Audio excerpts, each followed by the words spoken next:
So both teams have their marching orders, and we'll get going again here in quarter number 3. Fielded about a yard deep. And he'll be brought down at the 23, make it the 24-yard line. Out come the Buccaneers. They'll have it first to start the third quarter. They built a good first-half lead. Now they have a chance to add on to it. And what I'm thinking is that the offensive staff spent the entire halftime just working with them on, here's what we think they're going to do to attack us in the second half. Nice first half that we've had, guys, but be prepared for some change-ups. We're going to see them when we kick it off in the second half. See how they handle any adjustments that might be made defensively.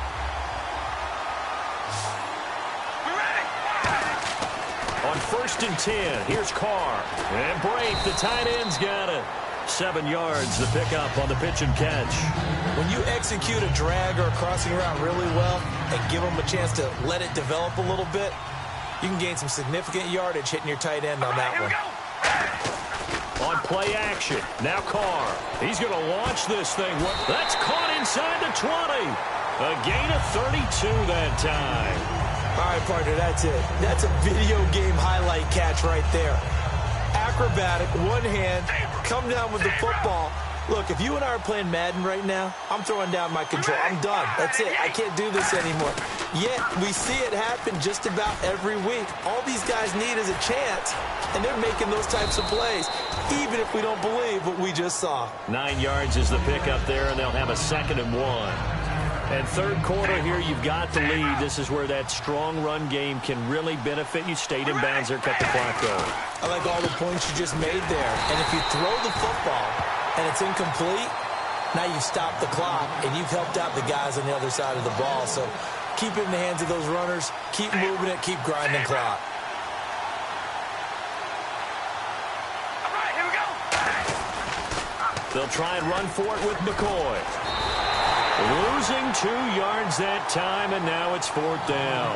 So often you hear defensive coaches talk about we need all 11 on every play in order to be a good run-stopping unit. And sometimes it starts to sound a little cliche. But did you see the free safety on that play?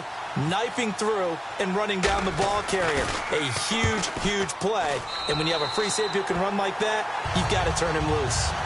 So it's a 7-play drive, but it stalls out in the end. Let's credit the defensive front 7. They were a little leaky at the start of the drive, but they stiffened toward the end. Tucker now following the made field goal, set to kick it away. This is fielded a couple yards deep. And he will take it back only to about the 13-yard line here.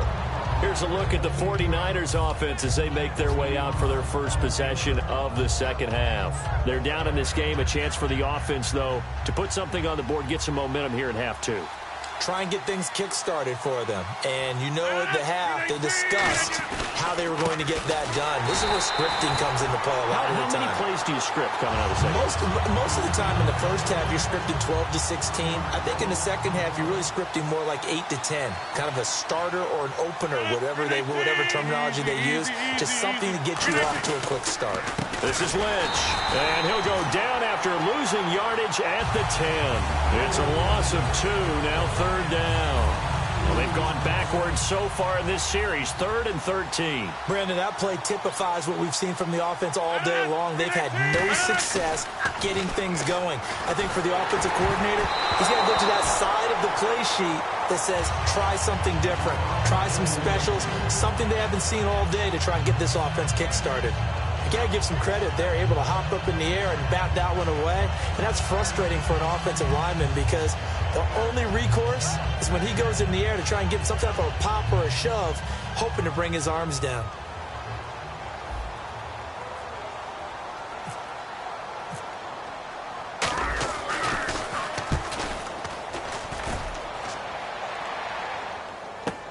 With it is Brown. A well-hit ball there. 50 yards on the punt, 3 on the return. And the Bucs will get ready to go on offense. And Tampa Bay trots out there now. And last time they got 3 points, but it was a chip shot field goal. And when you go to the sideline after a chip shot field goal, maybe the offense not too happy. It's a balancing act, isn't it? Because you're exactly right. They're none too pleased that they didn't punch it in for 6 points. But we also have to remember they did put points on the board. 3 points is 3 points. And in this league, you take points when you can get them. Not easily done. And there they went crossing route against the zone defense.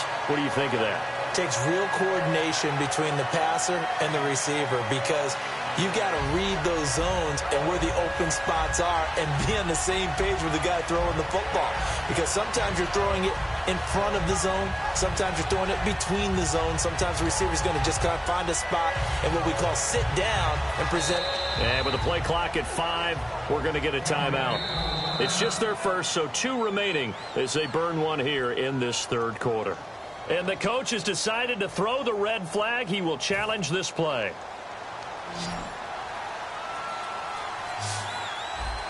Looks like the defense in press coverage here.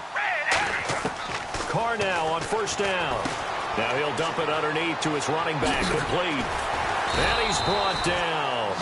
It's a 10-yard pickup, and it moves the chains. Welcome back live to Orlando. It's the Bucs. They've got the football. They also are in front.